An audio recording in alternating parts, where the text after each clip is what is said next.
G3, LG hasn't set the focus on the display only, but on the camera too. Here we see a picture of the G3 in maximum resolution, meaning with almost 13 megapixels. To fit this video in Full HD, it has been reduced to 47%. As you can see, the sharpness is extremely good, even at a partly cloudy sky. So is the exposure. The bright sky and the darker front of the Maximilianeum in Munich are both captured all right. Now we see for a comparison the same picture shot with the Samsung Galaxy S5. As a result of the higher resolution of almost 16 megapixels, it has to be reduced to 38%, but it shows the same very high quality. If we enlarge the images, both still show very high sharpness and contrasts.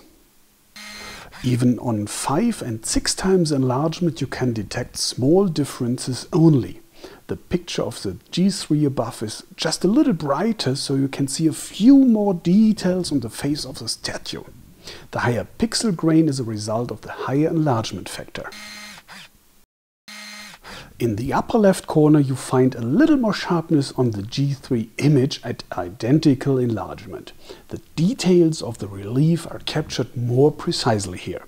So the lens of the LG seems to be a little better in the corners. Here is another picture shot in the antipodial direction. Again you'll find high sharpness, great contrast, wide dynamics and mostly natural colors. Now on the right side, the image of the Galaxy S5 in identical size. Again the impression is quite the same, it's just a slightly brighter exposed, as you can see on the upper side of the hedge or on the sunny parts of the trees. Enlarged again, you'll find almost no differences between the images of the G3 and the S5. A look at the trees on the left side brings again advantage to the G3 that shows more details here on the leaves, even in higher enlargement. In same ratio, this is to be seen even a little more clearly. Shots in bad light conditions show a slightly red color fault on the G3, but nevertheless it's doing quite fine. Both devices show relatively low grain. With LED flash, the G3 is doing a little better. The light of the S5 is clearly less bright. Let's come to the videos. Both phones record video in 4K, meaning 4 times Full HD. As you can see by yourself, the sharpness is great. This is extremely high quality level for a phone. To fit this video, the clips have to be reduced to 50% each.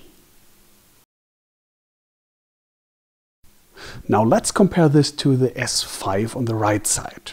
You see the same level of sharpness, just the exposure is a little darker, that's why the sky looks a little more vivid. For this second video, the mount with the 2 devices on it has been held with a hand, not detached to a tripod.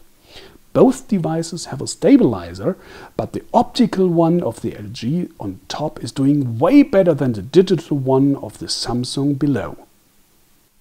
While walking, even the G3 can't compensate all the movement, but nevertheless the results are better than these of the S5. The bottom line is both G3 and S5 show extremely high 4K video quality and are way above average for phones. But the G3 wins because of its optical stabilizer. Regarding photos, the G3 is one little step ahead because of its higher details and slightly sharper images in the corners.